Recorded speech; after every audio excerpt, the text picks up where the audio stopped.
remember the exact moment. Our sleepy hamlet of Blackwood Gulch realized that the annual Groundhog Day festival would never be the same again. Up until 5 years ago, our celebration was ordinary. Drums rattling at dawn, children giggling in their puffy coats, and a local ceremony to crown our ancient groundhog, Old Barney, as the beloved weather predictor.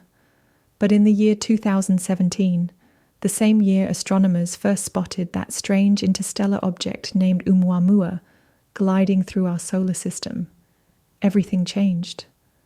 I was there at the ceremony that February 2nd, when Old Barney didn't scurry away from his burrow like a timid rodent. No, he stood on his hind legs and stared at us with an eerie intelligence. That was the day I saw something impossible flicker behind his black bead eyes, something that made my heart hammer in my chest. We should have known then that our town, and perhaps our world, would never again be safe. I was 16 that winter, full of excitement for the first real job of my life, assisting Mayor Hastings during the Groundhog Day festivities. My mother had woken me at dawn to help set up tables for the town's brunch. A wave of swirling snow and a smothering cold wind greeted me. Our groundhog, Old Barney, had survived many harsh winters. He was rumored to be nearly a decade old, which was already impressive for a woodland creature. But it wasn't just his longevity that drew eyes. Old Barney, with his coarse fur and chipped teeth, had always possessed an uncanny presence. People liked to joke that he was a wise old wizard in groundhog form. But after that morning, those jokes stopped being funny. When Old Barney emerged and stood on his hind legs, I noticed the quiet that fell over the crowd. Our local marching band, which usually played a playful tune, stuttered, and then silenced their trumpets. Children clutched at their parents' coats, uncertain and uneasy. Mayor Hastings lifted the microphone to announce the groundhog's shadow sighting, but he never managed to speak. Instead, Old Barney opened his mouth in a snarl, something that looked more like a grimace of rage than a squeak. The crowd gasped. A moment later, the band resumed with forced cheer, and the mayor stammered that Old Barney, seeing his shadow, was predicting a prolonged winter. The crowd applauded, albeit awkwardly, before dispersing. But the haunting expression on Old Barney's face never left my mind. Days turned into weeks, and the hush around Blackwood Gulch deepened. Snow piled in towering drifts. It was around that time that locals began whispering about strange dreams. Mrs. Reed, our kindly school librarian, started telling people she could hear Old Barney's voice in her head at night, promising her the doom of our town if we didn't heed his demands. At first, people teased her for being superstitious, for letting the winter gloom twist her sleep into nightmares. But then, old Mr. Carver, a hardened logger who despised gossip and had never believed in anything supernatural, reported the same thing. His wife found him trembling in the kitchen at 2 a.m. He insisted that Old Barney had spoken to him telepathically, hissing about a tribute that was due. Stories piled up like snowdrifts. The town's congregation was in uproar. Father Grady tried to preach a comforting sermon, but his voice shook with fear. Then one morning, signs appeared all over Main Street. Crudely drawn pictures of children standing in front of a monstrous, gaping maw with the words, "He demands 13, scrawled beneath. No one saw who put them up, but everyone knew who or what those signs referred to. Old Barney. The childlike scrawl of the pictures only heightened the horror. People began to lock their doors at sundown. Mayor Hastings tried to assure folks that it was just a prank, but the tremble in his eyes suggested otherwise. Throughout that winter, local rumors spiraled into something worse. Our groundhog needed 13 children, no more, no less. if the town was to be spared from cataclysm. If we refused, old Barney would bring ruin not only upon Blackwood Gulch, but eventually upon the entire world. It was madness. How could a rodent, even a freakishly intelligent one, threaten global disaster? But once you stared into old Barney's unblinking eyes, you began to wonder if some ancient, otherworldly power might indeed be pulsing beneath that tuft of fur.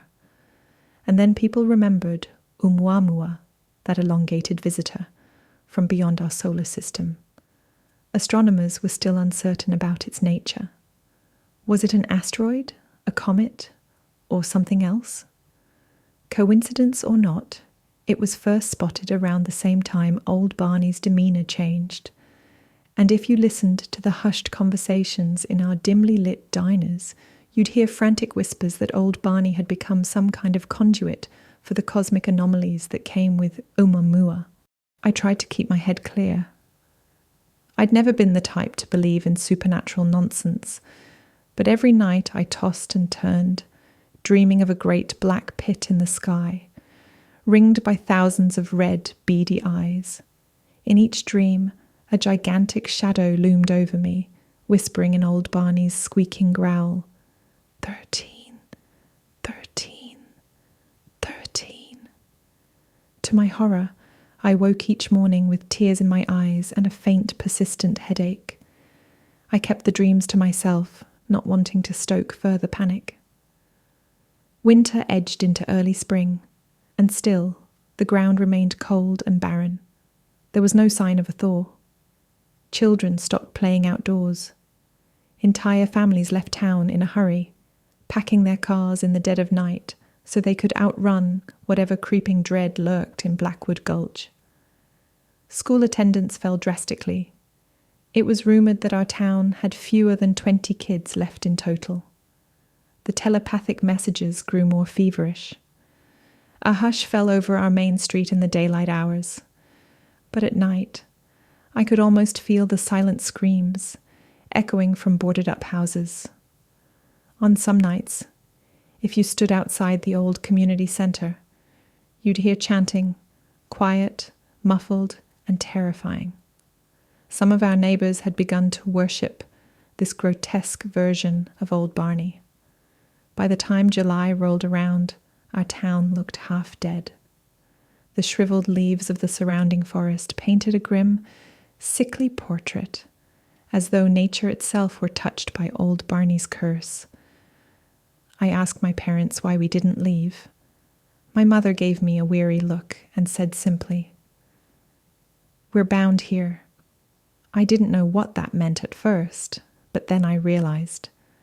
Everyone who received the rodent's telepathic warnings seemed unable to escape. It was as if invisible chains locked our minds and bodies within Blackwood Gulch.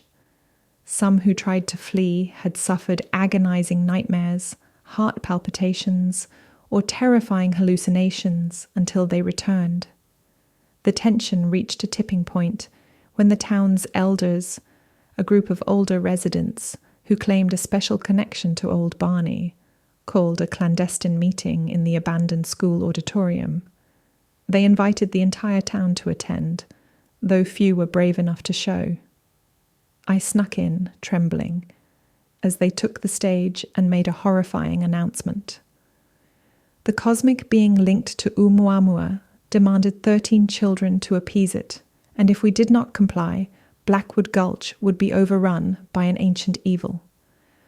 I glanced around and saw that my parents were there, standing in the shadows with expressionless faces. One of the elders, Ms. Sawyer, calmly declared that a date had been set, February 2nd of the following year. Groundhog Day again. By then, they hoped to gather 13 souls. For the greater good, she kept repeating, her voice trembling yet resolute. My stomach churned. I was barely 17, but the weight of what they were planning pressed on me like a black maw, swallowing the light. How could we stand by and let such a thing happen? How could we allow even a single child to be handed over, let alone 13? And yet, Whenever I tried to speak up, my voice died in my throat. A creeping numbness seized me, as if old Barney himself was telling me, "Stay silent. Obey."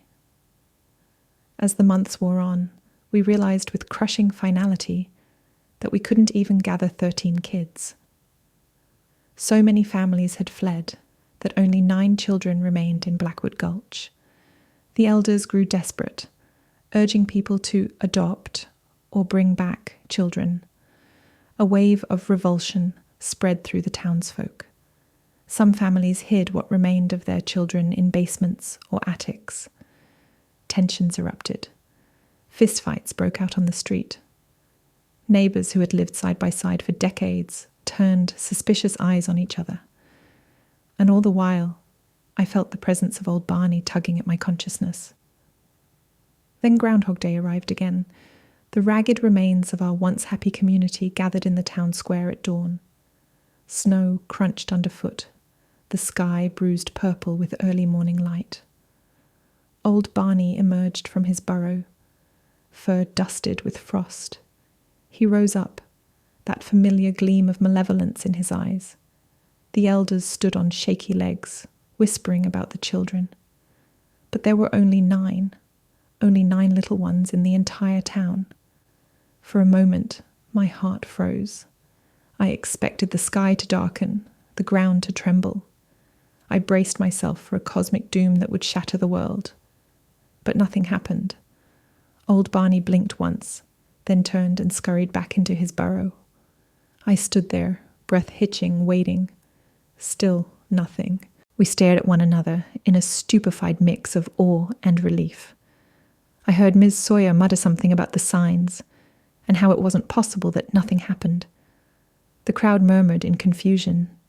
Then, in that eerie silence, it clicked. We were changed. Whatever cosmic anomaly Oumuamua had introduced into our town, the psychic link, the madness, the horrifying demands, it had already taken hold of us. It didn't need child sacrifices. That was just the bait. Whatever doom might have come from the void beyond our world, we had invited it in long ago. I left the square without a word. Behind me, the townspeople wandered aimlessly as the new day's light spread across the snow. Old Barney was gone. The cosmic presence lingered, but perhaps it had already done its worst. After all, we were the ones haunted by the whispers, unable to break free from the hold of that interstellar messenger. While the rest of the world carried on, oblivious to the cosmic terror that had brushed so close, we were stuck forever in Blackwood Gulch, bound to a secret we could barely comprehend. And in that moment, I realized our real punishment wasn't global devastation, it was the slow rot of what we had become.